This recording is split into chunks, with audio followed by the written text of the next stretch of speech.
Shu était un orphelin solitaire et faible, devenu le seul survivant d'une attaque de démons contre sa famille. Il décida alors de devenir le prochain pourfendeur de démons afin de se venger. Cependant, sa vie prit un tout autre tournant lorsqu'il rencontra une démone maléfique qui lui proposa d'éliminer tous les démons à sa place, à condition qu'il l'embrasse à chaque fois pour lui donner du pouvoir. L'histoire commence avec Kisara qui se précipite vers le berceau de Shu pour lui préparer son déjeuner, comme l'une de ses petites amies désespérée d'être épousée. Alors qu'elle exhibe ses talents de cuisinière, le courant s'est soudainement coupé, et c'est là que Kisara s'est rendu compte que cet idiot fauché n'avait toujours pas payé ses factures d'électricité. Pendant ce temps, Shu était occupé dans un restaurant à se goinfrer comme une hyène droguée.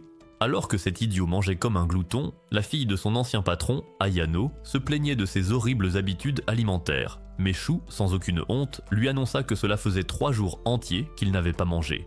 Curieuse, elle lui demanda comment se passait le travail, et Shu mentit en disant que tout allait plutôt bien qu'Ayano comprit rapidement que « aller bien » signifiait pour ce singe qu'il n'avait toujours pas trouvé de boulot. Épuisé, Ayano fit remarquer que s'il n'était pas obsédé bêtement par l'idée d'être un sigma mâle et de travailler en freelance, il serait encore employé chez elle, à gagner de l'argent facilement au lieu de vivre d'amour et d'eau fraîche. Cependant, Shu précisa clairement qu'il avait pris sa décision et qu'il ne retournerait jamais travailler pour qui que ce soit. En le voyant partir, Ayano se leva et tenta de lui remettre les idées en place, mais Shu déclara que sa décision était définitive, ajoutant que même s'il devait manger de l'herbe et porter éternellement le même sweat à capuche crasseux, il ne regretterait jamais son choix. En entendant cela, Ayano s'énerva et lança sarcastiquement qu'elle était certaine que Shu devait avoir une sugar mommy qui prenait soin de lui. En sortant du restaurant, Shu commença à fouiller dans son portefeuille, faisant semblant d'avoir l'intention de payer l'addition. Mais Ayano lui dit d'arrêter de faire semblant, soulignant qu'il était évident que son portefeuille était plus vide qu'une vieille coquille. Alors que Shu s'apprêtait à partir, Ayano lui demanda son numéro au cas où elle aurait besoin de le joindre. Mais au lieu de lui donner ses coordonnées comme une personne normale, Shu sortit une facture de téléphone en retard. Agacé, Ayano arracha la facture et proposa à contre-cœur de payer ses factures de téléphone. Plus tard dans la soirée, Shu rentra chez lui et trouva Kisara, qui expliqua qu'elle avait fait un effort supplémentaire pour préparer le dîner puisque l'électricité était coupée. Mais Shu l'informa qu'il avait déjà mangé à l'extérieur. Cela bouleversa Kisara, qui se lamenta de ne jamais rien faire correctement. Elle rappela aussi à Shu qu'elle jouait à la parfaite femme au foyer sans même qu'il le lui ait demandé. Mais Shu fit remarquer qu'il n'avait pas mangé à la maison depuis un moment. Pendant le repas, bien que la nourriture fût exécrable, Shu mentit à Kisara en prétendant qu'elle était incomparable, juste pour lui remonter le moral. Remarquant cela, Kisara lui pinça le nez avec espièglerie et le traita de gentil. Puis, en se rapprochant, Kisara le serra dans ses bras et c'est alors qu'elle sentit le parfum d'une autre femme, bien que Shu balaya la question d'un revers de main, affirmant qu'il avait dû croiser quelqu'un en sortant. En faisant la vaisselle, Kisara trouva rassurant que l'eau coule encore malgré la coupure de courant, mais Shu fit remarquer qu'il devrait régler la facture bientôt avant qu'il ne commence à vivre comme des hommes des cavernes. À ce moment-là, Kisara révéla qu'elle avait déjà payé la facture d'électricité, le rassurant en lui disant qu'il n'avait pas à s'inquiéter de l'argent pour l'instant puisqu'elle avait économisé assez pour un mois de frais de subsistance. Mais à ce moment-là, une livraison coûteuse de Temu arriva et, comme le compte bancaire de Shu était allergique à l'argent, Kisara dut sacrifier ses économies pour la payer. Plus tard dans la soirée, Kisara, désormais officiellement lassé de sa vie de pauvreté, suggéra dramatiquement qu'il devrait tout simplement en finir. Mais Shu promit de la rembourser dès qu'il commencerait à travailler. Kisara, déjà fatigué de ses contes de fées, répliqua sèchement qu'il répétait la même promesse vide depuis 3 mois sans décrocher le moindre boulot. Impassible, Shu insista que cette fois-ci c'était différent et révéla qu'il avait dépensé toutes ses économies pour obtenir des informations sur un travail avant de se téléporter à une vente aux enchères virtuelle d'emploi. Lors du briefing de la vente aux enchères, il fut révélé que, dans un casino, un gars aux cheveux roses s'était soudainement transformé en monstre appelé des hasards pour des raisons inconnues. La sécurité inutile du casino tenta d'attaquer avec des armes à feu, mais leurs armes se révélèrent inefficaces face au bouclier impénétrable du monstre. Se rendant compte qu'ils étaient dépassés, les gardes lâches prirent la fuite. Après le briefing, le commissaire-priseur précisa que la mission consistait à neutraliser le suspect mort ou vif. En sentant qu'il s'agissait d'un monstre de classe C, une fille fit remarquer qu'il pourrait gagner pas mal d'argent s'il remportait l'enchère. Sur ce, les autres enchérisseurs étaient impatients de décrocher le travail et d'empocher la récompense. Et après 10 minutes, Shu sortit d'une manière ou d'une autre vainqueur, ayant largement sous-enchéri tout le monde. Cela écœura les autres enchérisseurs, qui n'en revenaient pas qu'il ait accepté un travail aussi difficile pour une somme dérisoire. À la fin des enchères, Shu se leva avec arrogance pour partir, mais un des enchérisseurs le prévint qu'affronter un monstre de classe C était dangereux. Avec assurance, Shu rassura le gars en disant que ce n'était qu'un échauffement, tout comme celui qu'il faisait avec sa mère chaque soir. Alors que Shu commençait à s'éloigner, un homme barbu marmonna qu'il n'était pas surpris par le comportement de Shu, vu le vaurien qu'était son père. Plus tard dans la nuit, Shu appela son ancienne patronne pour demander du renfort. Mais elle déclara fermement au téléphone que sa société prendrait 80% des gains. Shu se plaignit que ce n'était pas juste, mais elle répliqua que c'était une bonne affaire, compte tenu de tout ce que sa fille avait dépensé pour lui. Sur ce, la patronne raccrocha, et dans son bureau, il devint évident que sa fille, Ayano, acceptait à contre-cœur d'aider Shu une dernière fois à la demande de sa mère. Plus tard dans la nuit, Shu se prépara pour la mission et, avant de partir, assura à Kisara qu'il serait plein aux as le lendemain pour la rembourser. Quelques heures plus tard, Shu arriva en retard devant le casino, où Ayano et son équipe l'attendaient.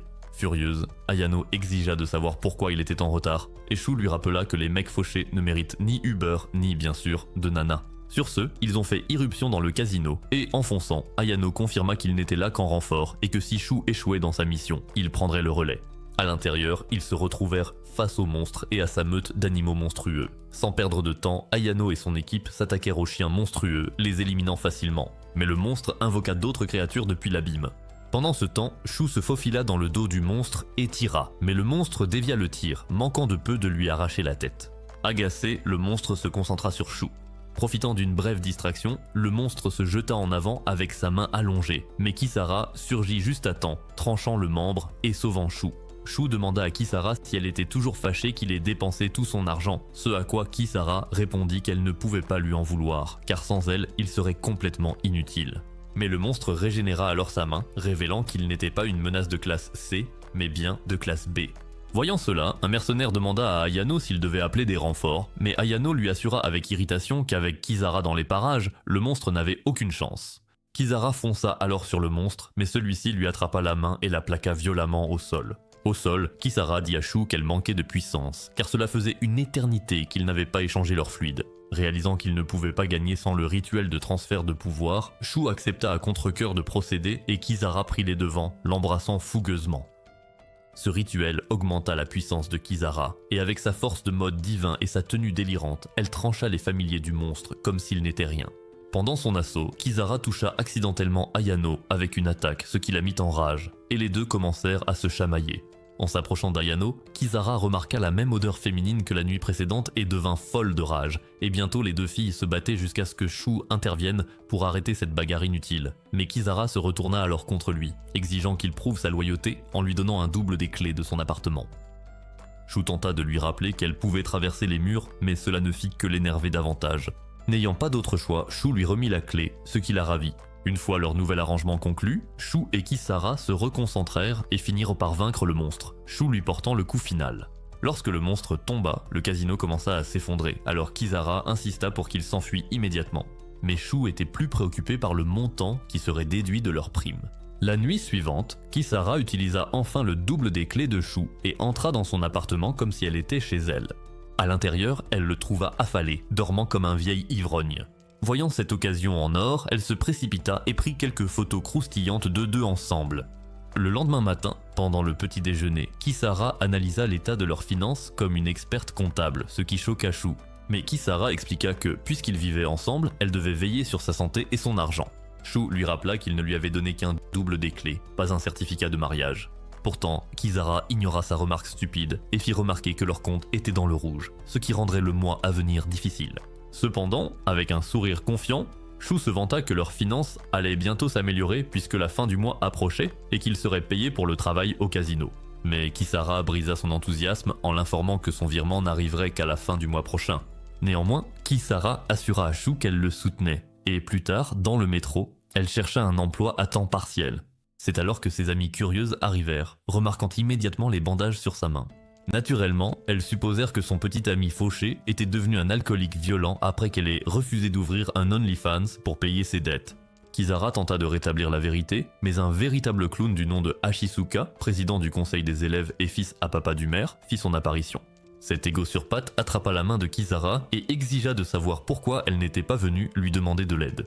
Pourtant, alors que l'imbécile arrogant continuait de jacasser, essayant de séduire Kisara et de l'inviter à une fête ce soir-là, les filles montèrent dans le train suivant, laissant le loser parler tout seul. Pendant ce temps, au gymnase, Shu supplia Ayano de le laisser travailler pour l'entreprise de sa mère en tant que sous-traitant, promettant de tout faire, de la sécurité, voire même la gestion de la circulation. Légèrement agacée, Ayano avertit que si Kisara la prenait, elle passerait en mode petite amie jalouse. Malgré tout, Shu expliqua qu'il était plus fauché que jamais et qu'il risquait de finir par manger du sable. Pleine de compassion, Ayano était sur le point d'appeler sa mère, la présidente de l'entreprise, lorsqu'elle aperçut la photo torride que Kisara avait prise d'eux en train de dormir ensemble et partit furieuse. Ailleurs, un homme expliqua que le bureau anti-démon voulait que la fête du maire soit annulée. Cela venait d'un étudiant nommé Kashima, qui était devenu possédé par un démon et prévoyait d'assassiner le maire. Mais les conseillers du maire refusèrent de céder face aux terroristes, demandant plutôt au bureau d'assurer la sécurité. De plus, ils insistèrent pour que les combats à l'intérieur du lieu soient réduits au minimum en raison du récent incident au casino. En sortant, l'homme annonça à la momie MILF sexy d'Ayano, Akino, qu'il n'y aurait pas d'enchère puisqu'aucun danger démoniaque n'avait été confirmé et que, par discrétion, la protection du maire avait été confiée à son entreprise. Akino rassura l'homme en lui disant de ne pas s'inquiéter, car elle connaissait un homme prêt à risquer sa vie pour de l'argent. Dans la scène suivante, Shu est chargé de protéger le maire, travaillant aux côtés d'un gars costaud nommé Miles, d'Ayano et de Kisara aux cheveux roses. Kisara tenta de voler quelques délicieux mets de la fête puisqu'elle avait choisi l'amour plutôt que l'argent, mais Ashiska l'interrompit, ravi de voir son béguin à son événement. Pendant ce temps, Miles révéla à Shu que le suspect était quelqu'un que son patron traquait depuis un certain temps. Il expliqua que le suspect, autrefois un étudiant activiste, exprimant sa colère en ligne, avait élaboré un complot terroriste avant de disparaître. Miles soupçonnait que ce type avait conclu un pacte avec un agent démoniaque, acquérant ainsi des pouvoirs et des connaissances démoniaques. Ensemble, Miles et Shu convinrent que le suspect n'était qu'un pion et que retrouver l'agent démoniaque pourrait permettre d'éviter un danger avant qu'il ne se produise. Avant de partir, Miles invita Shu à dîner chez lui, mentionnant que sa fille célibataire, Melissa, avait demandé de ses nouvelles. Shu, pas prête à gérer ce niveau de soif, esquiva la question comme un pro et demanda plutôt une cigarette. De retour à la fête, le maire monta sur scène, se vantant des 25 années de prospérité de Baron City. Bien que Kisara se demanda si la ville était si prospère, pourquoi les gens peinaient-ils encore à s'offrir du riz ordinaire? De la même manière, dans l'esprit du suspect, il pensait que malgré les affirmations du maire, beaucoup voyaient leurs rêves brisés et se tournaient vers la criminalité dans l'underground. Poursuivant son discours, le maire fit l'éloge du minéral orgonium, une source d'énergie propre qui avait apporté la fortune et garantirait la paix et la stabilité pour les années à venir. Shu, écoutant ces absurdités, peinait à contenir son dégoût, sachant pertinemment que des démons infestaient cette ville comme des rats, les mêmes démons qui avaient massacré sa famille. Tapis non loin, la créature savait que le maire cachait au monde l'infestation démoniaque de la ville. Mais une fois qu'il aurait éliminé le maire, ce secret serait révélé. Au moment où le démon se jeta sur le maire, Kisara attrapa sa nuque et le téléporta à un autre endroit de l'hôtel. Les deux commencèrent à se battre et bientôt Ayano se joignit au combat. S'ensuivit alors une course-poursuite effrénée alors que les filles traquaient le démon. Finalement, Ayano le coinça avec son arme. Mais le démon lui demanda pourquoi elle intervenait, puisqu'elle détestait elle aussi le maire. Pourtant, profitant de cette brève distraction, le monstre s'échappa, ce qui rendit Kisara furieuse et elle continua la poursuite. Shu intervint dans le combat, et ensemble, lui et Kisara réussirent à coincer à nouveau le démon. Mais alors qu'il s'apprêtait à l'achever, Akino appela Shu et lui ordonna de le capturer vivant. Shu transmit l'information à Kisara, lui expliquant que le démon avait conservé son esprit humain malgré la possession. Déconcerté, le démon ne comprenait pas pourquoi il prenait le parti du maire, mais Shu et Kisara restaient concentrés sur la manière de le piéger. Le démon tenta de les convaincre que le maire cherchait à monopoliser l'orgonium et ses profits. Comme il n'avait pas d'équipement pour capturer le démon, Shu chercha sur eBay et trouva un appareil qui coûterait l'intégralité de leur salaire. Alors que les deux se chamaillaient comme un vieux couple à propos des habitudes de dépenses de Shu, le démon pointa Shu du doigt, lui demandant pourquoi il s'alignait avec le gouvernement qui avait dissimulé la mort de sa famille, puis sauta du bâtiment pour s'échapper. Kisara, au bord de la crise cardiaque, supplia Shu de ne pas faire cet achat, le prévenant que s'ils gaspillaient leur argent, ils devraient à nouveau se contenter de germes de soja pour le dîner. Mais Shu sourit, disant que cela ne le dérangeait pas de manger ces germes de soja tous les jours, puis il fit l'achat, stupéfiant Kisara. La livraison Temu arrive, enfreignant tous les codes de la route et éliminant le démon sur son passage. Shu saute à la poursuite du démon pour découvrir que celui-ci est déjà hors d'état de nuire.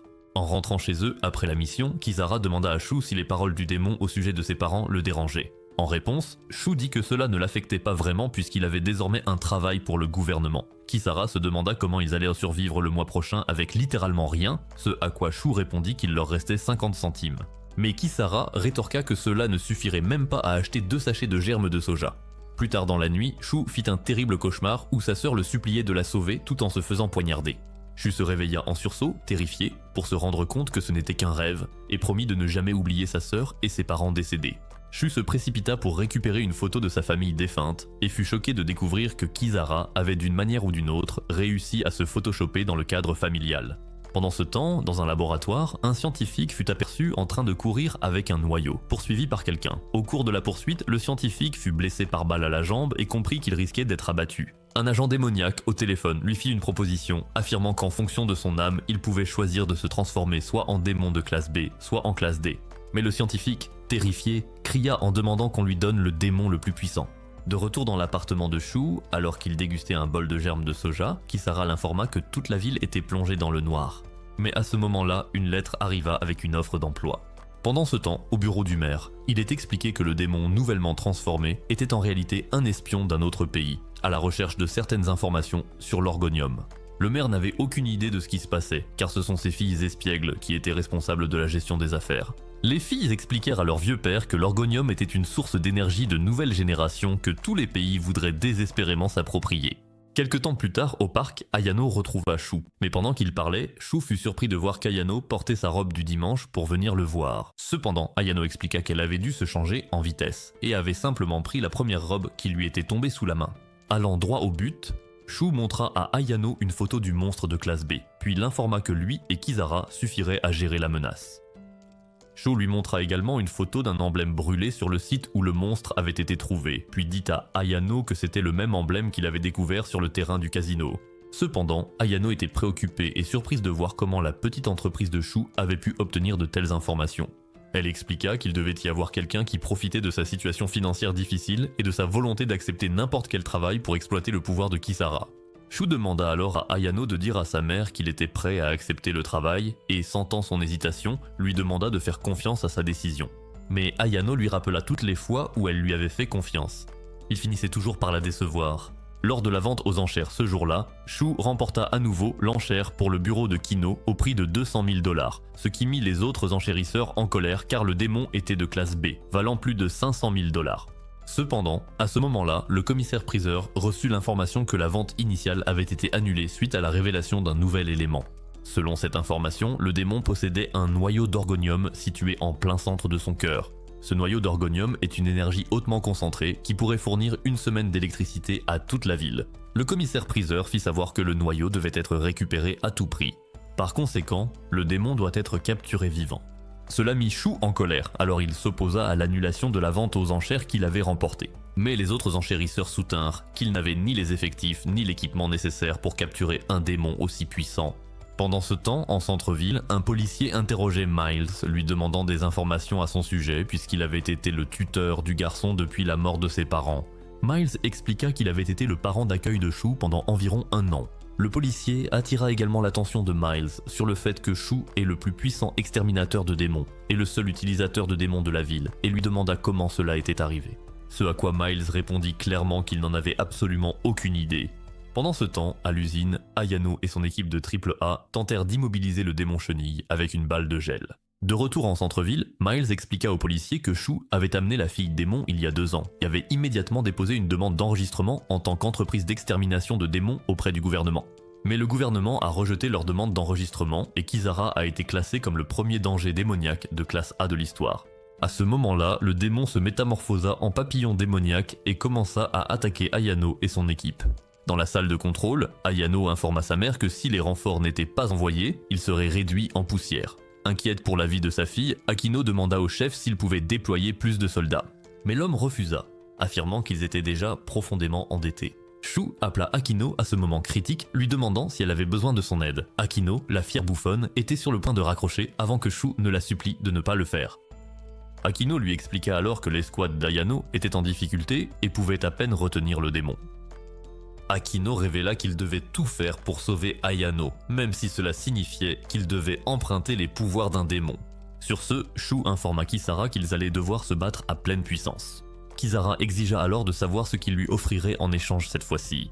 Shu révéla qu'il avait encore des souvenirs datant de 3 ans qu'il n'avait même pas effleurés. Shu était déterminé à abandonner 3 mois de ces 3 années, mais Kisara lui rappela qu'il s'agissait des souvenirs de l'époque où il avait commencé à vivre avec une certaine femme. Mais Shu lui assura que cela lui était égal tant qu'il pouvait atteindre son objectif. Mais Kisara lui demanda quel était son objectif, s'il s'agissait d'anéantir les démons, de ramener sa famille, ou de sauver Ayano d'une situation dangereuse. Kisara mentionna aussi qu'Ayano portait la même robe qu'elle avait mise lors de leur premier rendez-vous quand elle était venue au parc plus tôt.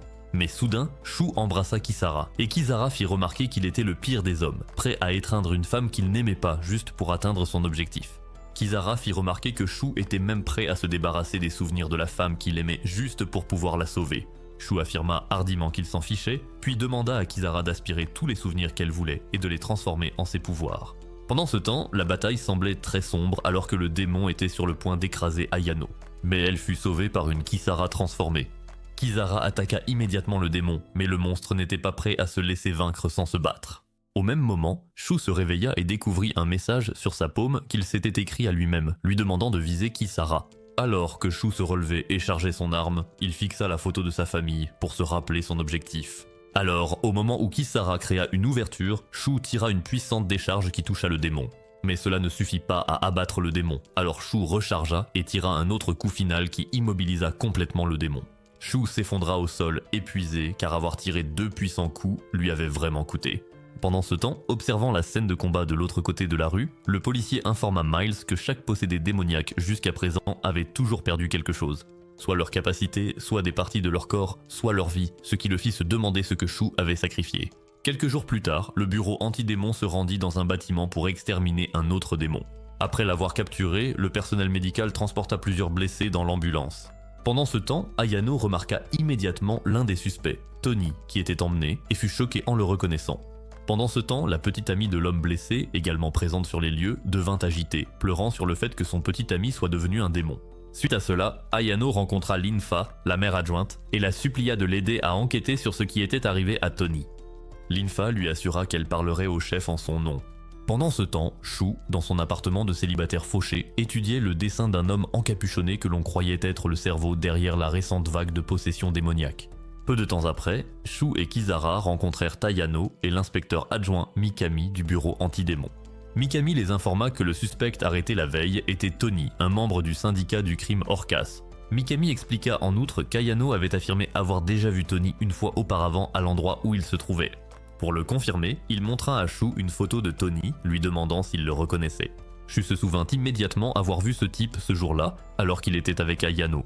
Mikami révéla alors qu'il suivait les traces d'un individu louche souvent aperçu avec Tony, celui qui se faisait passer pour un vendeur d'une arnaque pyramidale, attirant des idiots dans des contrats avec des démons.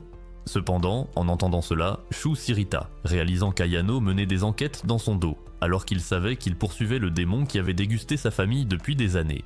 Alors qu'elle tentait de répondre, le téléphone de Mikami sonna. En décrochant, il apprit une nouvelle choquante. Tony avait été assassiné à l'hôpital. Plus tard, Mikami se rendit à l'hôpital où Miles lui montra la dague utilisée pour le meurtre. Elle portait l'emblème des chefs de Serpian, ce qui amena Miles à conclure que la mafia s'était vengée. Mikami suggéra qu'ils allaient devoir interroger des membres de Serpian et suspendre temporairement l'enquête sur le vendeur de l'arnaque pyramidale. Peu de temps après, Shu confronta Ayano au sujet de l'enquête qui avait été mise en pause, mais elle refusa de lui révéler quoi que ce soit et l'exhorta à rentrer chez lui. Cependant, Shu n'arrêtait pas de s'excuser en boucle sans même savoir ce qu'il avait fait de mal, pensant avoir fait quelque chose qui l'avait contrarié.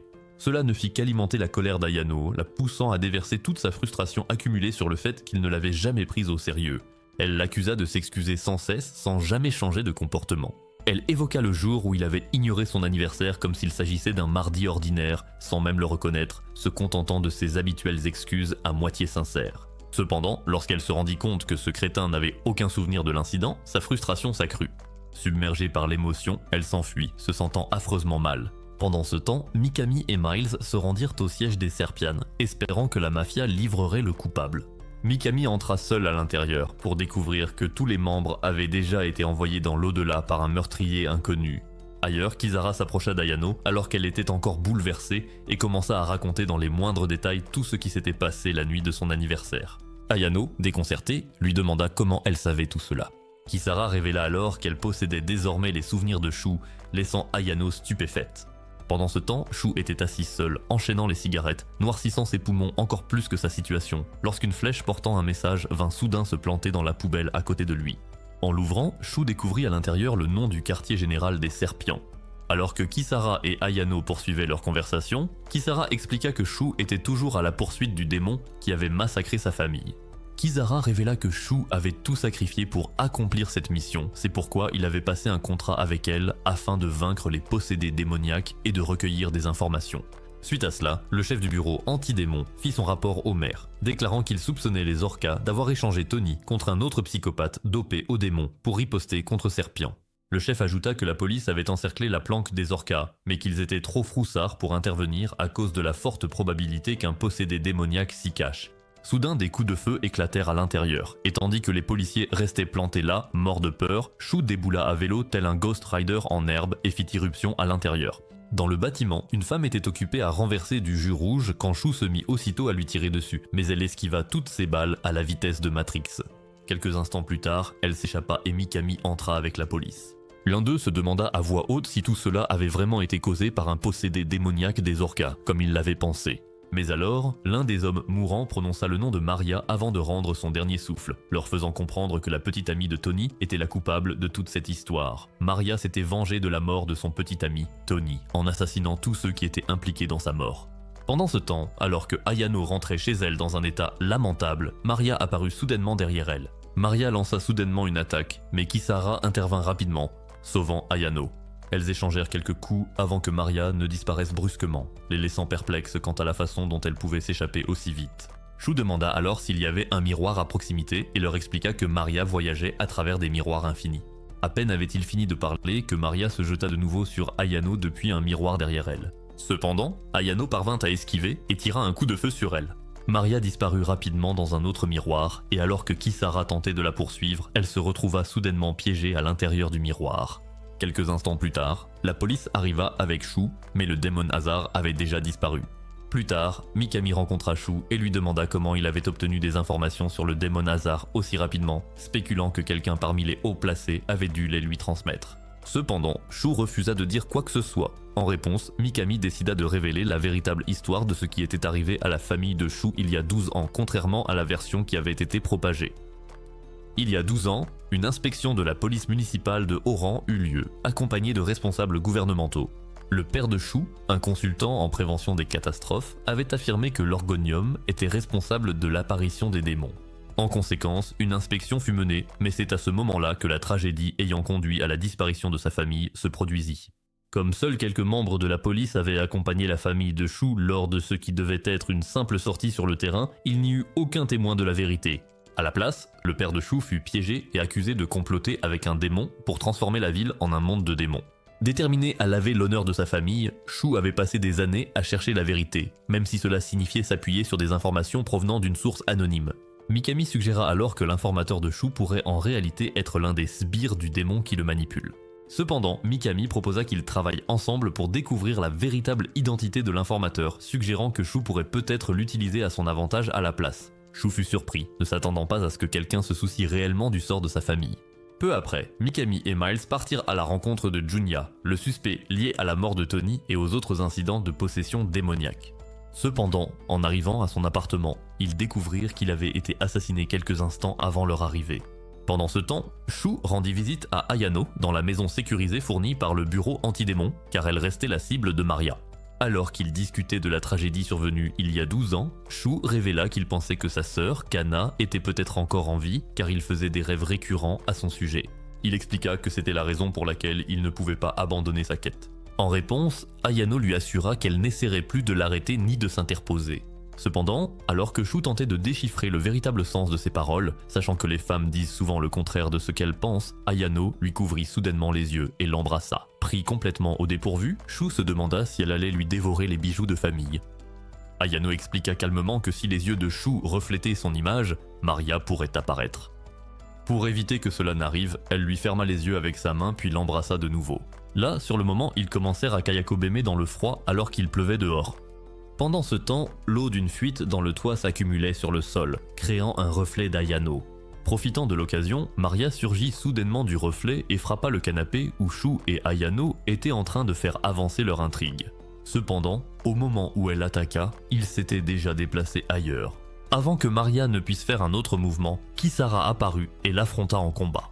Après un échange intense, Maria disparut de nouveau. Furieuse de toute la situation, Kisara se tourna vers Shu et Ayano, énervés qu'ils aient pris du plaisir dans son dos. Déclarant qu'elle allait se donner à fond contre Maria, Kisara attrapa immédiatement Shu et lui enfonça sa langue dans la gorge avec force, siphonnant sa force avant de repartir affronter Maria. Sha aurait pris conscience plus tard, après son état habituel post-Kisara, et trouva une dent dans sa paume, lui rappelant que Kisara avait aspiré son énergie vitale. Alors qu'il se préparait à rejoindre le combat, Shu ordonna à Ayano de rester caché. Cependant, avant qu'il ne parte, Ayano lui demanda ce qu'il en était de la séance d'entraînement torride qu'ils avaient eue plus tôt. Malheureusement pour elle, le gars ne se souvenait absolument de rien. Sur le champ de bataille, Shu arriva juste à temps pour intercepter la tentative de Maria d'Isekai Kisara dans le royaume des ombres. Sans perdre de temps, Shu asséna un coup de poing puissant, déstabilisant Maria pendant un instant. Saisissant l'opportunité, Shu lança la dent qu'il avait trouvée dans sa paume directement vers le cœur de Maria, tel un lanceur de fléchettes professionnel. Kisara enchaîna avec un coup dévastateur, enfonçant la dent encore plus profondément dans le cœur de Maria, mettant ainsi fin à la vie du démon sur le champ. Par la suite, Mikami rencontra Shu pour l'informer de la mort de Junya. Lorsque Shu se lamenta qu'ils étaient désormais revenus à la case départ, Mikami révéla une découverte intéressante. Junya n'avait pas été assassinée avec la même arme que celle utilisée par Maria, malgré une tentative de falsification des preuves. Cela signifiait que la mort de Junya n'était pas un acte de vengeance de la part d'une personne possédée par un démon, mais plutôt une exécution perpétrée par un autre humain. Pendant ce temps, Kisara, alors qu'elle rentrait chez elle après avoir fait des courses, croisa Ayano sur le chemin et exigea de savoir pourquoi elle la suivait, puisqu'elle avait juré de ne plus interférer dans la vie de Shu. Kisara répondit en mentant qu'elle n'avait aucun souvenir de quoi que ce soit, tout comme Shu prétendait toujours ne se souvenir de rien. Ayano confirma alors que l'odeur féminine que Kisara avait perçue ce jour-là lui appartenait, ce qui mit Kisara en colère. Furieuse, Kisara lança une pomme en direction de son visage, mais Ayano l'attrapa avec une aisance remarquable et déclara que tant qu'elle respirerait encore, elle continuerait à s'immiscer et à interférer. Quelques jours plus tard, une nonne surgit soudainement de nulle part, tenant une photo et cherchant Kisara. Pendant ce temps, Kisara évitait Shu comme s'il était une MST ambulante depuis le dernier incident. Ayano décida donc de se rendre elle-même chez Shu pour accomplir des tâches de femme au foyer. Cependant, Shu avait complètement oublié pourquoi Kisara l'évitait, alors il demanda à Ayano si elle savait pourquoi. Mais Ayano balaya la question d'un ton désinvolte, affirmant qu'elle non plus n'en savait rien.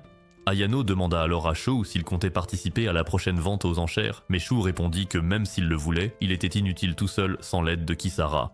Peu après, Shu reçut un message et partit, disant simplement à Ayano qu'il avait quelque chose à régler. En chemin, il n'arrêtait pas d'inonder le téléphone de Kisara de messages, lui demandant sans cesse ce qu'il avait bien pu faire de mal. Mais Kisara l'ignorait complètement, boudant comme une orpheline abandonnée, tout en se remémorant des événements survenus quelques années plus tôt. 3 ans auparavant, Shu s'était aventuré dans une grotte où Kisara avait été scellé par son épée. Au moment où Shu avait retiré l'épée, Kisara s'était réveillé et avait aussitôt attrapé son cou frêle comme une poule, prête à lui briser la clavicule. Mais Shu avait réussi à l'arrêter en lui proposant de conclure un contrat. De retour au présent, Kisara remarqua bientôt une photo qu'Ayano avait postée sur Instagram, la montrant blottie contre Shu chez lui, ce qui raviva instantanément son irritation. Dans un excès de colère, elle jeta son téléphone. Pendant ce temps, l'exterminateur blond à la tête de crétin et son acolyte arrivèrent sur les lieux pour s'occuper d'une menace détectée de possession démoniaque. Cependant, ils restèrent stupéfaits en découvrant que quelqu'un avait déjà éliminé la menace avant leur arrivée. Alors qu'ils examinaient la scène, la mystérieuse nonne surgit soudain de sa cachette et projeta l'un d'eux contre le mur. Le blond essaya de jouer les mâles dominants, mais il se fit maîtriser par la nonne qui le plaqua au sol et le maintint dans une clé d'étranglement.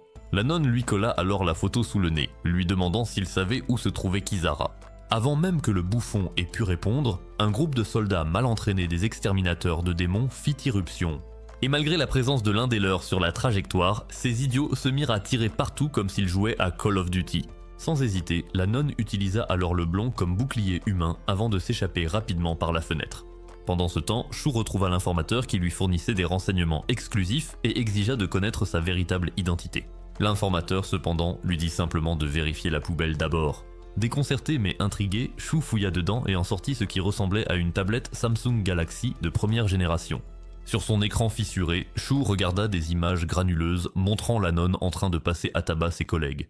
L'informateur le mit alors en garde contre l'abbaye céleste, laissant Shu se demander ce qu'il voulait dire. Cependant, avant qu'il ne puisse poser d'autres questions, l'informateur avait déjà disparu.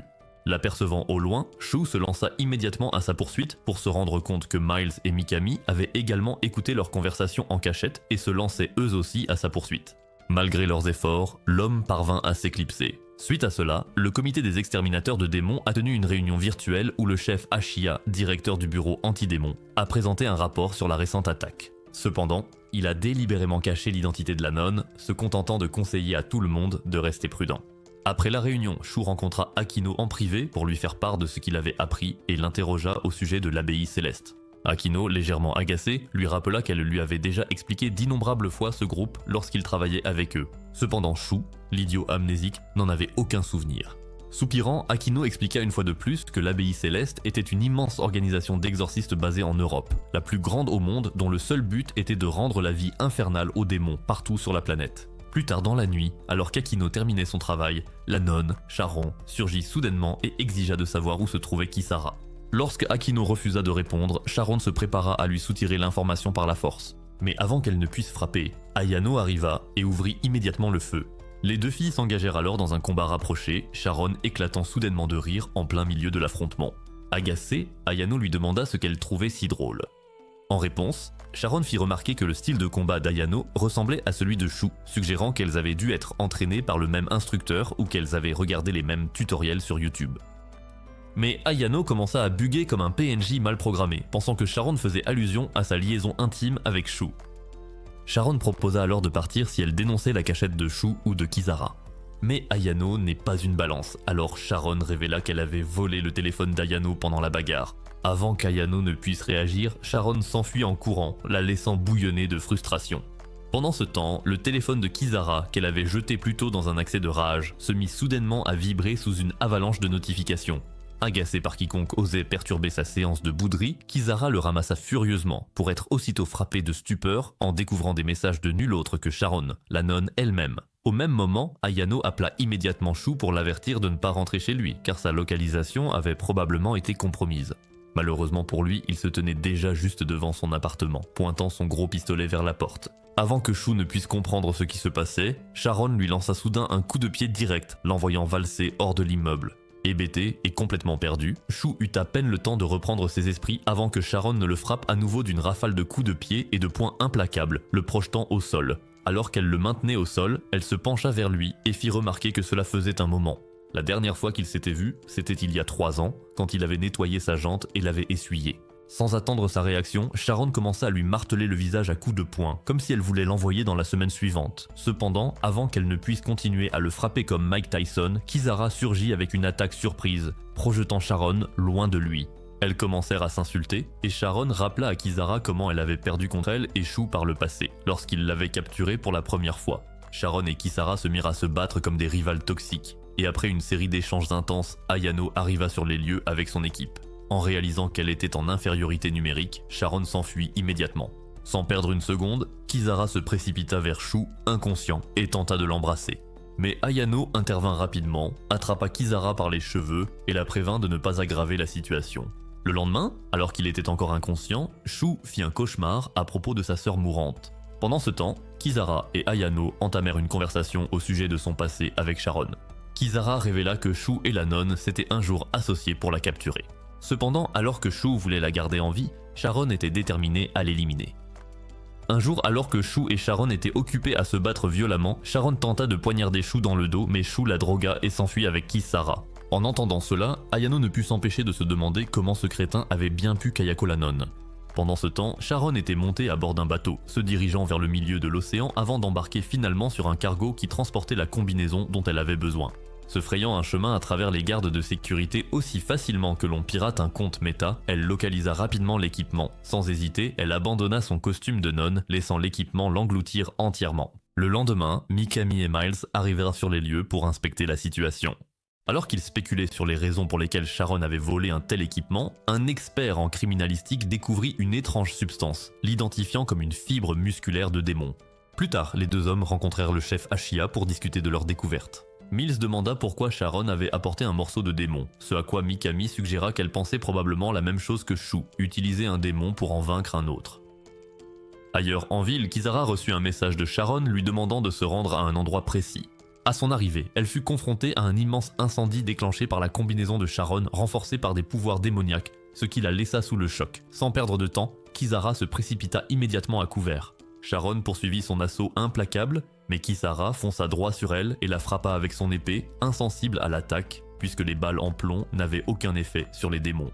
En s'en rendant compte, Sharon fit rapidement pousser des fibres démoniaques et attaqua, assénant un coup dévastateur qui blessa Kisara. Pendant ce temps, à l'hôpital, Ayano alla prendre des nouvelles de Shu pour découvrir qu'il s'était déjà échappé par la fenêtre. De retour sur le champ de bataille, Kisara peinait à esquiver les attaques incessantes de Sharon tout en cherchant désespérément une issue. Cependant, avant qu'elle ne puisse s'enfuir, Sharon lui transperça l'estomac avec l'une des fibres démoniaques, la faisant s'effondrer au sol. Alors que Sharon s'apprêtait à en finir, Shu surgit soudainement d'en bas, déstabilisant Sharon et sauvant Kisara au passage. Alors que Kisara reprenait lentement connaissance, elle aperçut Shu debout devant elle. Cependant, malgré le fait d'avoir été sauvée, elle restait furieuse contre lui. Shu, quant à lui, tenta de la rassurer, affirmant qu'il n'avait aucune raison de s'inquiéter de Sharon puisqu'il ne l'avait jamais vue de sa vie. Pourtant, Kisara connaissait la vérité, il ne s'en souvenait tout simplement pas. Avant qu'ils ne puissent analyser davantage la situation, ils entendirent Sharon s'approcher à nouveau. Réagissant rapidement, Shu pressa Kisara d'effacer encore plus de ses souvenirs afin qu'elle puisse se renforcer. Cependant, Kisara refusa, se demandant s'il ne la recherchait que parce qu'il avait besoin de son pouvoir.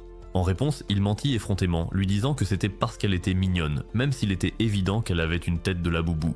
Sans hésiter, Kisara l'attira pour l'embrasser, et après avoir échangé un peu de salive, sa blessure guérit instantanément, tandis que Shu perdit connaissance à cause du souvenir effacé. Ce qui suivit fut un combat intense entre Sharon et Kisara. Cette fois, Kisara domina le combat, submergeant Sharon avec ses attaques incessantes jusqu'à ce qu'elle soit complètement sans défense. D'un coup final, Kisara se jeta en avant, enfonçant son épée dans Sharon et la projetant tout en bas depuis l'étage le plus élevé, assurant ainsi sa victoire. Après la défaite, Miles et Mikami arrivèrent sur les lieux pour trouver Sharon dévêtue sous les décombres, ce qui leur provoqua une érection, mais les laissa également stupéfaits. Ce soir-là également, Shu et Kisara réglèrent leurs différends et rentrèrent ensemble chez eux. Par la suite, Shu, Mikami et Miles eurent une réunion pour enquêter sur le cerveau derrière toute cette affaire, soupçonnant que la même personne était aussi l'informateur qui fournissait à Shu des informations de premier ordre. Pour être considéré comme suspect, l'individu devait soit faire partie de la police, soit être un haut fonctionnaire du gouvernement. Sur la base de ces critères, ils réduisirent la liste à 4 suspects potentiels: Akino, le chef Ashiya, le directeur général de la police ou le maire. Peu de temps après, Ayano fit irruption et se mit immédiatement en colère en réalisant qu'il considérait elle et sa mère comme des suspects potentiels. Après que Shu se soit excusé, il rencontra Akino et le chef du bureau anti-démon pour les confronter directement, leur demandant s'ils étaient ceux qui lui fournissaient secrètement des informations exclusives tout en l'aidant à obtenir des contrats pour les missions Demon Hazard. Akino, complètement déçu par ces questions stupides, ricana et lui dit qu'elle ne savait absolument rien de ses théories du complot. Lorsque Shu crut instantanément sa réponse comme un enfant crédule, sa déception s'accentua, se demandant si son visage idiot allait vraiment les croire aussi facilement. Alors pourquoi diable les soupçonnait-il au départ? Akino fit alors remarquer qu'il passait peut-être à côté de quelque chose de crucial dans son enquête. Déterminé à creuser davantage, Shu rendit visite à Sharon en prison, l'interrogeant sur la déclaration qu'elle avait faite lors de son interrogatoire au sujet d'un soi-disant démon censé s'abattre sur la ville. Il lui demanda si cela avait un lien avec l'entité qu'il poursuivait actuellement. Surprise par son manque de souvenirs, Sharon comprit immédiatement qu'il avait sacrifié bien plus de souvenirs qu'il ne voulait bien l'admettre. Lorsque Shu insista sur le fait qu'il n'effaçait que les souvenirs dont il n'avait pas besoin et que Kisara n'avait jamais pris quoi que ce soit en lien avec sa famille ou l'incident survenu il y a 12 ans, Sharon le traita sans détour d'imbécile ignorant, puis expliqua que les souvenirs n'étaient pas des fragments isolés mais interconnectés, ce qui signifiait qu'il était impossible de les séparer complètement sans conséquence. Sharon mentionna alors Asmodée, un nom dont elle lui aurait soi-disant parlé 2 ans plus tôt, sauf que, bien sûr, il n'en avait aucun souvenir. Frustré, Sharon expliqua en outre que plus il y aurait de trous dans sa mémoire, plus sa dévotion s'affaiblirait, jusqu'au jour où il ne se souviendrait même plus de sa propre raison d'être. Furieux, Shu répliqua qu'il n'était pas venu pour recevoir une leçon de morale sur la personnalité. Cependant, avant qu'il ne puisse sortir en trombe, Sharon révéla une information cruciale. Celui qu'il poursuivait n'était qu'une marionnette d'Asmodée, qui se cachait parmi les humains tout en manipulant les dangers démoniaques à travers la ville. Lorsque Shu exigea de savoir comment l'identifier, Sharon laissa entendre de façon énigmatique que le coupable était juste sous leurs yeux. Pendant ce temps, Mikami, toujours en train de réfléchir à l'affaire après le départ de Miles, peinait à déterminer ce qui lui échappait dans l'ensemble du tableau.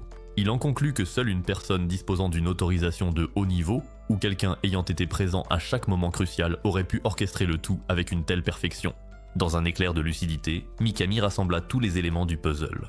Sans perdre une seconde, Mikami attrapa son téléphone et appela Shu, le pressant de le retrouver à un endroit précis pour discuter de ses découvertes. Cependant, à l'insu de Mikami, l'informateur qui avait précédemment rencontré Shu l'espionnait et le suivait désormais de près. Alors que Mikami se dépêchait de rejoindre le parking, une silhouette surgit soudainement sur son chemin, et en quelques secondes, Mikami perdit la vie. Toujours en ligne, Shu se figea de stupeur en entendant la scène fatale se dérouler en temps réel. Le cœur battant, Shu se précipita sur les lieux pour être confronté à la vision dévastatrice du corps sans vie de Mikami. À ce moment-là, un bruit tout proche attira son attention et sans hésiter, lui et les autres se lancèrent à la poursuite de l'informateur qui tentait de s'enfuir. Ils le rattrapèrent rapidement et le maîtrisèrent avant qu'il ne puisse s'échapper. À leur grande stupéfaction, ils découvrirent que l'informateur n'était autre que Mikhail. Sans perdre de temps, Shu exigea de savoir s'il était responsable de la mort de Mikami. Mikhail nia farouchement, révélant qu'il était en réalité le directeur général de la police. Cependant, avant qu'il ne puisse se vanter davantage, Shu le fit taire d'un coup, l'assommant en pleine phrase. Il le ramena ensuite chez lui, l'attacha et commença à l'interroger. Au lieu de résister, Mikhail proposa de prouver sa bonne foi. Les menant à son bureau principal, il leur dévoila un spectacle choquant. Toute la ville était surveillée depuis sa salle de contrôle. Il expliqua qu'il avait suivi Mikami de près, sachant qu'il était le plus proche de découvrir la vérité, mais malheureusement, le véritable coupable l'avait devancé. Plus tard, Shu rendit visite à Ayano dans son bureau, où elle surveillait le système de vidéosurveillance. Alors qu'ils discutaient, quelque chose sur l'écran attira soudainement l'attention de Shu. Ses yeux s'écarquillèrent de stupeur alors qu'il comprenait enfin. Il savait enfin qui était le véritable coupable. Après les funérailles de Mikami, Shu repartit lorsque Miles s'arrêta soudain à côté de lui et lui proposa de le conduire. Pendant qu'il roulait, leur conversation commença de façon détendue, mais bientôt, Shu se tourna vers lui et lâcha une bombe. Il savait que c'était Miles qui avait assassiné Mikami.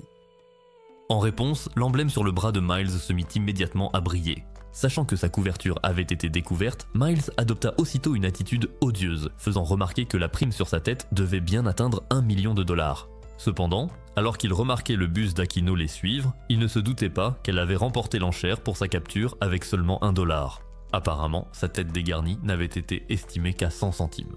Plus tard, alors qu'il traversait une forêt dense, Shu confronta Miles, lui demandant pourquoi il s'était rangé du côté d'un démon, malgré toute la gentillesse qu'il lui avait témoignée, surtout après s'être occupé de lui à la mort de son père. Cependant, Miles se contenta de ricaner, traitant Shu de plus grand idiot crédule de toute l'histoire de l'anime.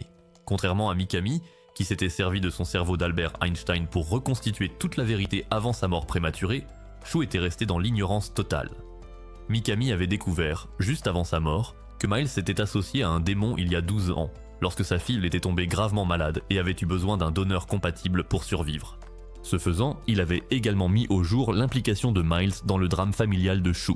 Déterminé à connaître la vérité, Shu exigea de savoir ce qu'était exactement Asmodée. Miles, cependant, qualifia Asmodée de bienfaiteur, quelqu'un envers qui il avait une telle dette que même offrir sa propre vie ne suffirait jamais à la rembourser. À ce moment-là, Miles se tourna vers Shu avec un sourire en coin et lui demanda s'il comptait le tuer maintenant que la vérité était révélée. Cependant, au lieu de répondre avec hostilité, Shu, profondément tiraillé, lui dit qu'il devait d'abord lui présenter des excuses ainsi qu'à tous les autres. Miles, cependant, se contenta de rire comme un joker sinistre, affirmant qu'il n'avait aucun regret. Puis, sans prévenir, Miles se transforma instantanément en démon de classe A, choquant Shu au plus profond de lui-même.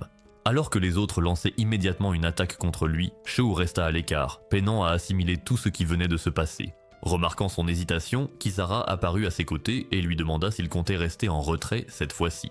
Shu, toujours perdu dans ses pensées, répondit que son pouvoir à elle devrait suffire à affronter Miles seul. Cependant, Kisara n'était pas convaincue.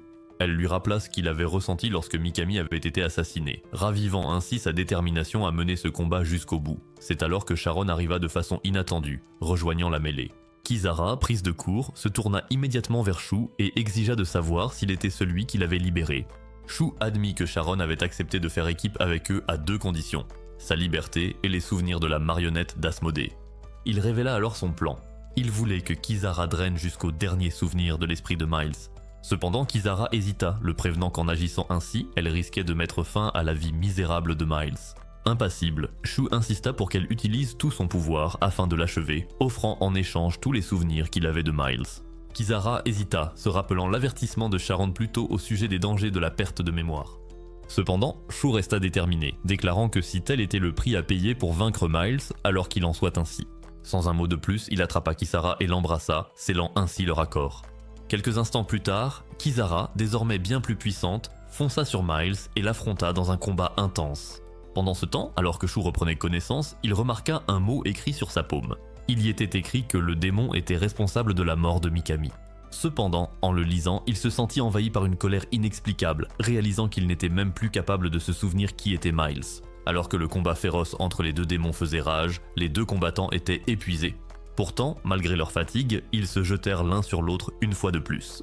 Alors que Kisara s'apprêtait à frapper, Miles glissa soudainement derrière elle, lui murmurant de prendre soin de Shu. Puis, dans une manœuvre trompeuse, il se jeta sur Shu, faisant semblant d'attaquer. En réponse, Shu chargea instinctivement son arme et appuya sur la gâchette. À ce moment-là, la scène fit un retour en arrière, 12 ans plus tôt. Le père de Shu s'était un jour approché de Miles, qui à l'époque doutait de l'existence des démons, et lui avait demandé de collaborer pour éliminer le chef démon responsable des possessions démoniaques. Ils avaient uni leurs forces, mais tout avait changé lorsque la santé de la fille de Miles avait commencé à se détériorer à un rythme alarmant. Désespéré, Miles avait conclu un pacte avec le diable. Sans qu'il le sache, Asmodée se faisait passer pour la femme du père de Shu depuis des années, attendant le moment idéal pour frapper. Lorsque l'occasion s'est présentée, elle lui a tendu une embuscade dans une grotte lors d'une inspection. Le père de Shu et Asmodée ont eu une fille ensemble, Kana. Parce qu'elle était l'enfant à la fois d'un humain et d'un démon, Asmodée l'avait emmenée, sachant qu'elle servirait de passerelle entre les deux espèces. Ce jour-là, Miles avait sauvé Shu, empêchant Asmodée de s'enfuir avec lui. Cependant, peu de temps après leur fuite, la grotte avait explosé, ne laissant qu'eux comme seuls survivants. 3 jours plus tard, Miles s'était réveillé à l'hôpital. En discutant avec Akino, il avait compris que le père de Shu avait probablement été celui qui avait fait exploser la grotte. Par la suite, Miles avait pris Shu sous sa protection. Mais un matin, il avait reçu une note glaçante d'Asmodée. Elle lui rappelait le pacte qu'ils avaient conclu et l'avertissait que ses obligations étaient loin d'être terminées. De retour dans le présent, Kisara parvint à extraire tous les souvenirs de Miles avec succès. Lorsque Shu lui demanda ce qu'elle avait vu, elle se contenta de lui transmettre les derniers mots de Miles. Il avait dit qu'il était désolé. À cet instant, Shu se rappela soudain le moment où Miles s'était excusé avant d'appuyer sur la gâchette. Sans comprendre pourquoi, il sentit une vague de tristesse l'envahir. Des larmes commencèrent à couler sur son visage alors qu'il peinait à comprendre pourquoi cette perte lui faisait si mal, surtout alors qu'il ne se souvenait même plus de l'homme qu'il venait de tuer. Ensuite, Kisara partagea ce qu'elle avait extrait des souvenirs de Miles, bien qu'elle admit ne pas pouvoir identifier le démon responsable de tout cela. C'est alors que Sharon révéla que l'abbaye céleste traquait l'identité du démon depuis longtemps. Leur enquête avait révélé qu'Asmodée était apparu à divers endroits au cours des 100 dernières années, prenant à chaque fois une identité différente. Asmodée avait également créé d'innombrables humains possédés par des démons et avait semé le chaos dans le monde. Sharon informa l'équipe que chaque fois qu'Asmodée était apparue, il y avait un point commun, le cercle sombre qui apparaissait à chaque endroit où elle s'était rendue. Cependant, peu importe où elle faisait surface, une horde de démons ne tardait jamais à suivre. Bientôt, il devint évident que les fréquentes infestations de démons dans la ville étaient liées à l'extraction d'orgonium, une substance dotée d'une attraction exceptionnellement forte pour les démons. Isamu, le défunt père de Shu, avait développé cette théorie il y a 12 ans, ce qui avait conduit à l'enquête sur la mine, bien qu'il ignorait qu'il était bien plus proche de la vérité qu'il ne le pensait. Akino fit savoir que, parce qu'Isamu devenait une menace pour les démons qui voulaient s'emparer de l'orgonium, Asmodée l'avait pris pour cible. Peu de temps après, Kisara et Sharon montèrent à bord d'un bateau en direction de la mine. Au cours du voyage, Kisara avoua qu'elle avait caché certaines vérités afin de protéger Shu de la souffrance. En réponse, Sharon demanda à Kisara de révéler l'emplacement des dangers démoniaques disséminés dans la ville. En reliant les points, elles découvrirent que le symbole obtenu correspondait à l'emblème gravé sur le bras de Miles. Par coïncidence, le même motif apparaissait lorsqu'on cartographiait les dangers démoniaques à l'échelle mondiale. Cet emblème semblait faire partie d'un rituel destiné à invoquer des démons, et son emplacement final n'était autre que la mine elle-même. D'après l'enquête de Sharon, il y a 12 ans, Asmodée s'était déguisée en la mère de Shu et avait enlevé la petite sœur de Shu, Kana. Il s'est avéré qu'Asmodée avait trompé le père de Shu et avait donné naissance à la petite sœur de Shu. Sharon révéla qu'il n'y avait eu qu'un seul objectif pour Asmodée, un monde où humains et démons vivraient ensemble en harmonie. Et pour cela, Asmodée devait créer un enfant issu d'un humain et d'un démon, ce qui constituait la passerelle la plus appropriée. On apprend que l'explosion survenue il y a 12 ans a provoqué la disparition temporaire d'Asmodée, tandis que Miles poursuivait ses plans, causant de nombreux dangers démoniaques à travers le monde. Cela visait à activer le portail démoniaque dans le corps de Kana afin d'invoquer un grand nombre de démons et de ramener Asmodée dans le monde. Ils doivent donc retrouver Kana avant que le gouvernement échoue ne le fasse. En arrivant à la mine, située au cœur de l'océan, Sharon et Kisara découvrirent que Kana était toujours scellée. Sans hésiter, Sharon tenta de l'anéantir, mais Kisara refusa de la laisser faire, car Shu s'était trop sacrifié pour sauver sa sœur. Ce désaccord dégénéra rapidement en un combat féroce entre les deux filles. Pendant ce temps, conscient des conséquences catastrophiques que pourrait entraîner le décèlement de Kana, Michael décida d'intervenir. Ayant acquis une arme spatiale ancienne, il l'activa et tira un puissant rayon laser directement sur la mine. Cependant, avant l'impact, un bras monstrueux jaillit soudainement du corps de Kana, interceptant l'attaque sans difficulté. Comprenant qu'Asmodée était responsable, Sharon se prépara alors que plusieurs bras plus petits émergeaient du membre gigantesque et s'abattaient sur eux. Au milieu du chaos, l'un des bras captura Kisara, et alors que la silhouette d'Asmodée se matérialisait, elle s'approcha pour l'étrangler. C'est alors que Shu arriva, arme à la main, et tira sur Asmodée, parvenant ainsi à sauver Kisara. Cependant, au lieu de ressentir du soulagement, Kisara éprouva une pointe de tristesse en constatant que Shu ne reconnaissait même pas sa propre mère. Déterminé, Shu l'exhorta à prendre le reste de ses souvenirs, mais Kisara hésita bruyamment, avertissant que cela effacerait complètement son identité. Avant qu'elle ne puisse protester davantage, une longue lance la transperça soudainement dans le dos. Shu resta sous le choc, et alors que Kisara saisissait la lance, un éclair soudain des souvenirs d'enfance de Kana la submergea, la prenant au dépourvu. Pendant ce temps, la paume monstrueuse sous eux commença à s'estomper, et tandis que Shu hésitait, ne sachant que faire, Ayano arriva en hélicoptère. Cependant, il hésita à partir, toujours inquiet pour Kisara. Mais avant qu'il ne puisse agir, Sharon le saisit rapidement comme une mouche inutile et sauta dans l'hélicoptère, le forçant à abandonner Kisara. Alors que l'hélicoptère décollait, la main géante disparut. Kisara se retourna seulement pour voir une Kana furieuse. Kisara tenta alors à nouveau de retirer la lance, mais eut un flashback du moment où Shu a perdu ses parents. Elle se retrouva alors submergée par un flot de souvenirs de Shu, chacun le montrant en train de s'adonner sans honte à des ébats torrides avec plusieurs femmes, tel un chien en rut. À ce moment-là, la lance qui avait transpercé Kisara se dissipa et furieuse, Kisara fonça immédiatement sur Kana, prête à frapper. Mais au dernier moment, elle se figea, se rappelant que Kana était toujours la sœur de Shu. Malheureusement, Kana, elle, n'hésita pas une seconde. Elle esquissa un sourire malicieux, tel une poupée démoniaque, et riposta avec une puissante décharge, projetant Kisara dans l'océan. Kana bondit dans le ciel, et alors qu'elle s'apprêtait à attaquer l'hélicoptère en fuite, Michael intervint, déclenchant un nouveau tir laser depuis son antique arme spatiale. L'impact fit vaciller Kana, et lorsque Michael tira une troisième fois, elle perdit complètement l'équilibre et plongea à 500 mètres sous la surface de l'océan. Plus tard, à l'hôpital, Kisara resta inconsciente, et contrairement à d'habitude, ses blessures ne montraient aucun signe de guérison rapide. Cela laissa tout le monde se demander si elle se réveillerait un jour. Sharon informa alors Ayano et Shu que Kana avait coulé à 500 mètres au sud de l'île, bien qu'il n'y ait pas eu de conclusion quant à savoir si elle était morte ou non. Cependant, habitant un monstre qui avait vécu pendant des années, Sharon fit savoir que Kana ne mourrait peut-être pas si facilement. Sharon fit également remarquer que Kana pourrait devenir une calamité bien plus grande qu'une personne possédée démoniaquement. Ainsi, en conséquence, lorsqu'elle finirait par reprendre conscience, elle deviendrait la cible principale des agents de l'Abbaye Céleste, qu'il avait officiellement classé comme un démon de classe S. Quelque temps plus tard, alors que les autres étaient partis, Shu resta aux côtés de Kisara, incapable de se rappeler pourquoi il s'était battu au départ ni qui était son véritable ennemi.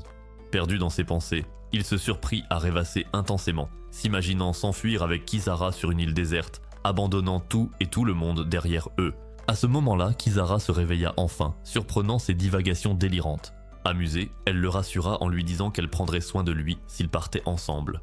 Shu, ravi de la voir en vie, la prit dans ses bras, mais Kisara lui demanda de promettre qu'il ne combattrait plus jamais le démon et qu'il fuirait la ville. Shu promit qu'il ferait exactement cela. Alors Kisara lui demanda tous ses souvenirs restants et sans hésiter, l'imbécile accepta.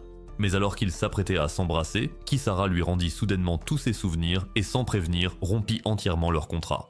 Avec ses souvenirs retrouvés, Shu se rappela qu'autrefois, il sortait avec Ayano et lui avait annoncé qu'il quittait la ville.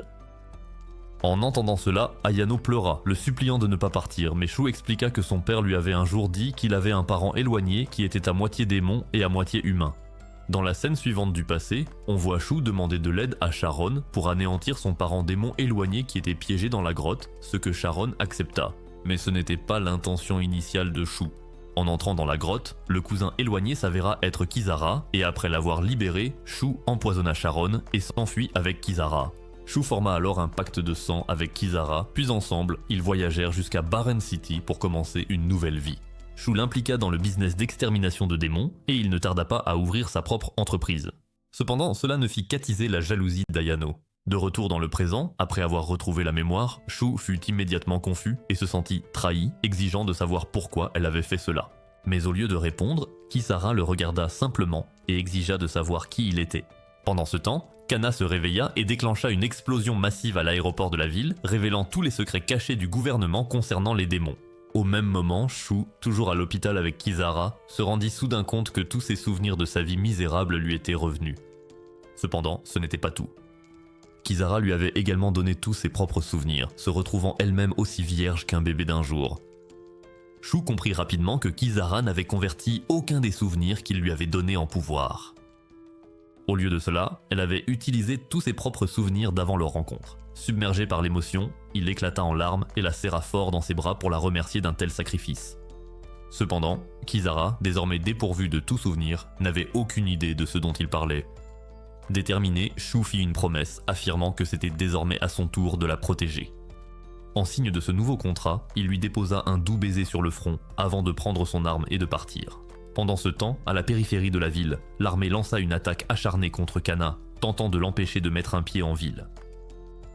Pourtant, à leur grande surprise, elle se contenta de se protéger avec une barrière et ne riposta pas. Cependant, dès qu'Ayano arriva sur les lieux et tira au bazooka, l'attitude de Kana changea et elle se mit immédiatement à attaquer uniquement Ayano. Cela laissa Akino perplexe, se demandant si Ayano avait fait quelque chose dans le passé pour l'énerver. À mesure que la bataille s'intensifiait, Ayano finit par manquer de munitions.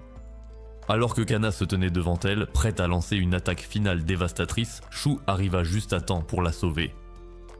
Sans perdre une seconde, il l'emmena à l'usine abandonnée sur l'île isolée. Une fois sur place, il révéla qu'il avait retrouvé tous ses souvenirs. Il expliqua également que Kisara avait sacrifié chacun des siens, ce qui signifiait qu'il devait désormais la protéger à tout prix. Ayano, encore essoufflé, demanda alors comment il comptait affronter Kana maintenant que Kisara n'était plus là pour le soutenir. Plus important encore, il ne pouvait pas se permettre de laisser Kana mettre un pied en ville.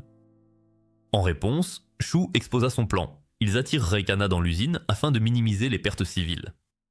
Cependant, Ayano n'était pas convaincue. Elle se demandait comment des gens aussi faibles qu'eux étaient censés réussir cela seuls. Impassible, Shu répondit simplement que Kana viendrait à coup sûr, surtout puisqu'il lui avait permis de le voir la dernière fois.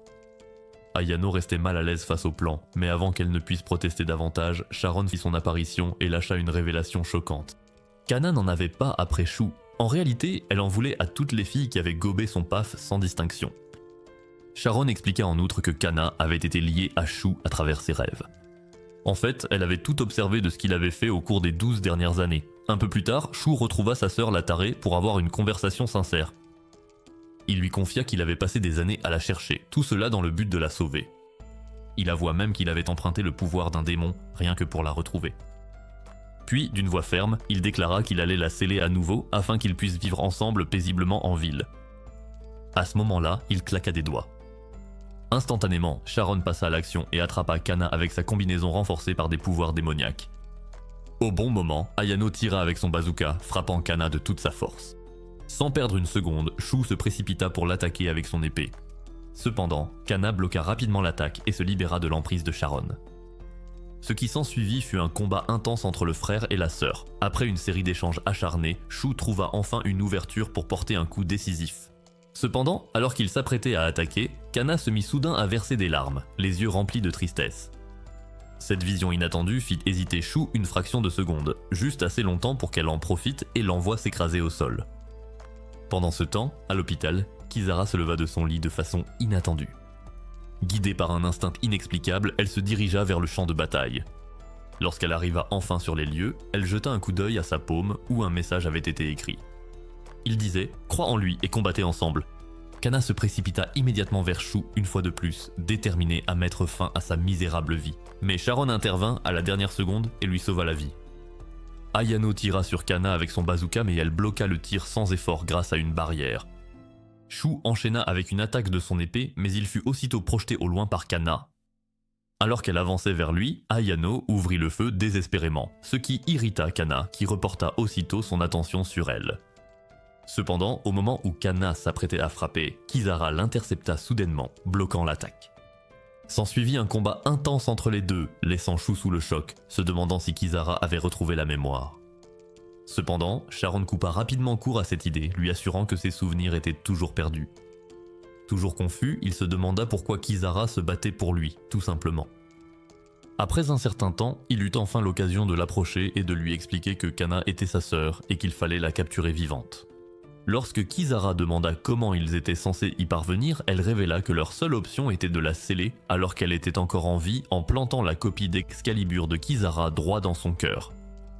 Avec leur objectif fixé, le groupe lança une série d'attaques contre Kana, la submergeant et la plongeant dans un état de déstabilisation. Cependant, cela n'a fait qu'empirer les choses. En réponse, Kana perdit complètement le contrôle, son corps commençant à expulser des démons cauchemardesques les uns après les autres. En voyant cela, Akino ne perdit pas une seconde avant de crier à Shu de s'occuper de sa sœur pathétique au plus vite avant que la situation ne devienne incontrôlable. Agissant immédiatement, Shu se précipita aux côtés de Kisara et lui dit que c'était quelque chose qu'ils devaient faire ensemble. Il insista sur le fait qu'elle ne pouvait plus se permettre de retenir ses coups. Kisara mentionna qu'elle comprenait que si elle baissait sa garde, Kana l'éliminerait sans hésiter.